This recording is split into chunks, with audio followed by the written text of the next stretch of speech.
Our first guest tonight is taking a temporary leave from the Wes Anderson Cinematic Universe to be part of the Marvel one. He plays TVA agent Mobius M. Mobius in Loki. New episodes come out Wednesdays on Disney+. Please welcome Owen Wilson. Hey, Owen. How you doing, Jimmy? I'm doing well. Thanks for having me. Yeah, great to, nice to be here virtually. Of course, I wish that I was there with you, kind of, because I like when we sort of get that chemistry and get that flow going, yes, sitting right next to each other. But we'll do our best today. Yeah, we will. Where are you right now? I am, where am I? I guess I'm about 5 hours west of you. Ah, you're in Hawaii. You're in Maui, right? That's where you are? Yeah. Yes, I'm in Maui, but like I say, I'm crushed that I'm not with you guys. You're really missing out, Owen. You know, do we have that video? This is right behind our theater. We had a full car fire going on here today. I mean, it was absolutely beautiful. It smelled like plumeria flowers. It was really something to see. That's Hollywood for you. You're giving me goosebumps. You know, it's funny, like being here in Hollywood, you assume that they must be shooting something when there's a car on fire, and it turns out just a good old-fashioned car on fire. So you're doing well, it looks like. Oh boy, you look happy. Thank you. Your shirt is very ironed. Did you do that yourself? I didn't. It's one of those ones that sort of stays kind of looking okay. So I just sort of fish it out of the closet when I have something important like today. Yeah. And, button it up. And but thank you. I mean, I think it's a nice color. Almost angelic, I would say. Hey, are your pals Woody Harrelson and Willie Nelson on the island right now?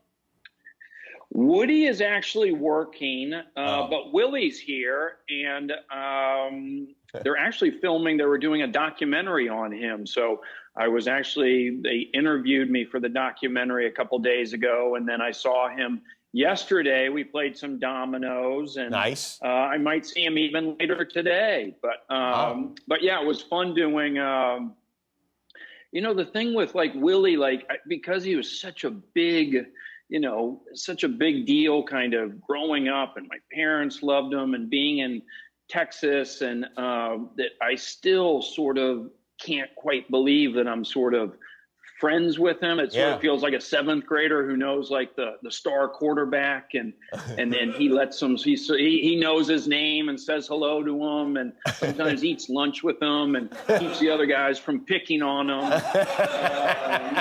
But yeah, it was great. And so in the documentary, they were just kind of asking me about, you know, all the poker stuff, and then of course, you know, there's, you know, marijuana, which I still sort of, well, that of course is part of the story. We can't whitewash that. No. And so, but I still have a thing from growing up that it's sort of a secret of like you got to hide that. So, but it's, I mean, there's nothing to hide. It ruins it in a way, doesn't it? Yeah. Now, it does. I mean, it sometimes takes some of the fun out of it. It's, I mean, you know, when you're kind of a bit, you know, it feels like kind of being back in, you know, 9th grade, sneaking out and stuff. So yeah, I've been snorting bath salts actually, just to try to do something a little different, you know. What about Willie? Now that is it legal in Hawaii now? Has it been decriminalized or legalized there? It is. Yeah, I think it's the same as California now. Okay, all right. Oh, wow. Yeah. And does that give you an advantage over Willie when it comes to playing poker? Does the fact that he is baked out of his mind? It doesn't. I would think. I think that was, you know, maybe, you know, years ago that was my game plan, but it hasn't worked out that way. I tend to lose, but maybe he's just a lot better at playing high than I am. He's, you know, with dominoes and stuff, I just get.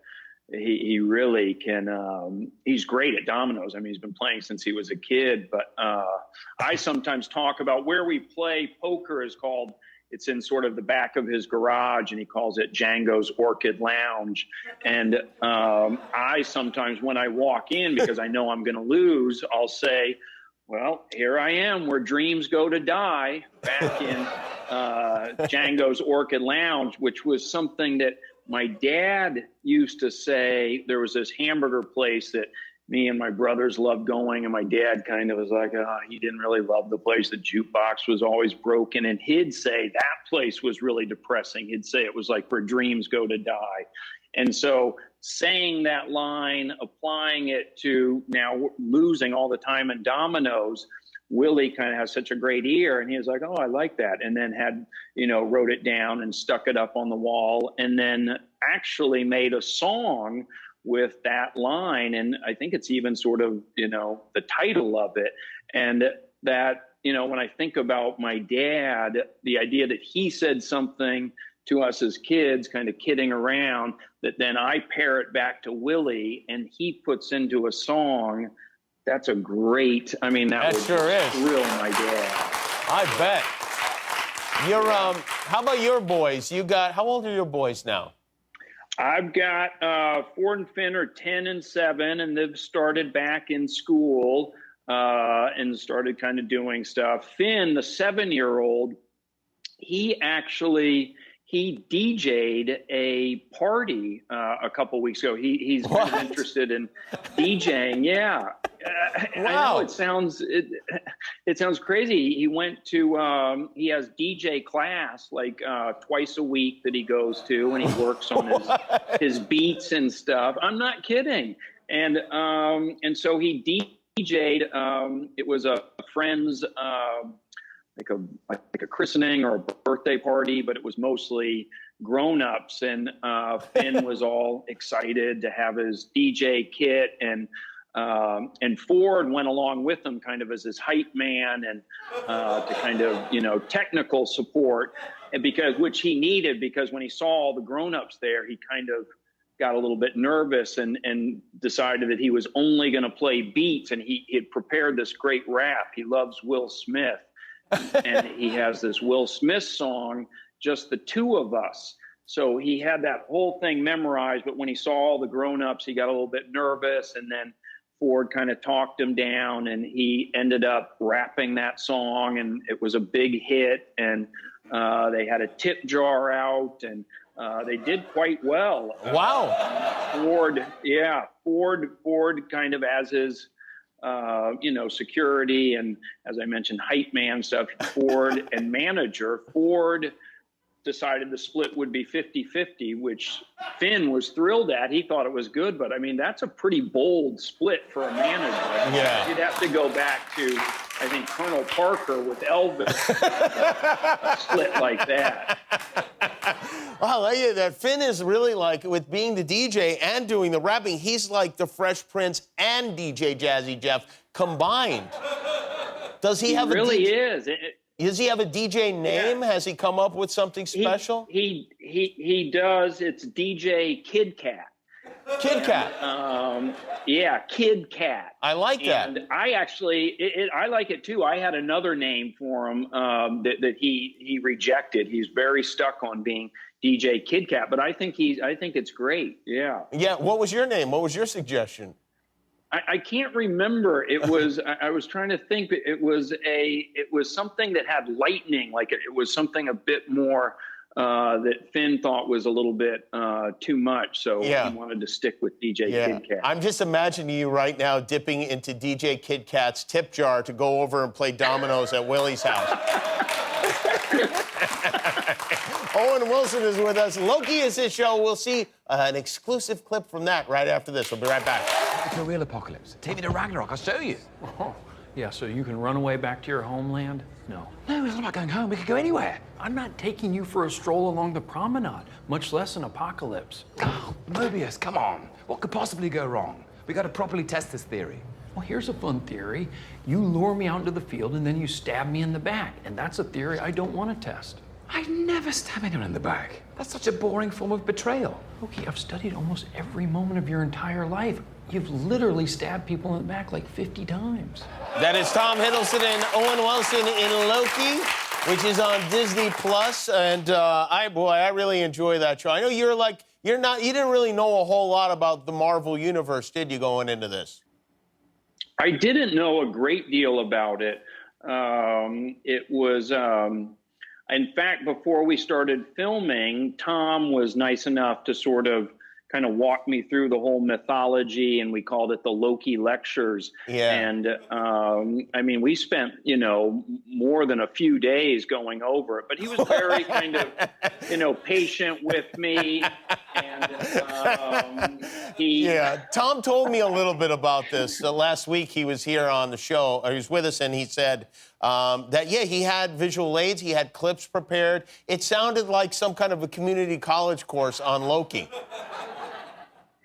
Well, that's kind of what it was like. And I think if I had had teachers like Tom, I would have done better in school, because he was very understanding. I mean, he could tell when I was fading. It'd get to be kind of late afternoon, and he'd say, Owen, maybe we pick it up here tomorrow. And I'd say, okay, yeah, that sounds good. I am getting a bit tired.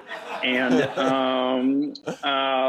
and I'd go home, and one night, I guess, he felt that maybe I hadn't paid, as much attention as I should have that day. And there was a knock on my door where I was staying, and, it's nighttime, and I open it, there's Tom, and he was, we're going to continue the lectures. It was a bit like, Jeff Spicoli with Mr. Hahn. Mr. Hahn shows up at his house, because Tom said, and he goes, "Do you have your Loki notebook?" And I was like, "No, I left that at Marvel." And he's like, "Well, I've got it for you." And, we went till about midnight that night. Oh, boy. Now, I don't know if you've seen this, Owen, but Tom, this happened, I think, this probably happened definitely before you guys worked together. I don't know, maybe even before you met. I'm not sure when you met, but here is Tom Hiddleston doing an impersonation of you. Owen Wilson as Loki. Okay. Hang on.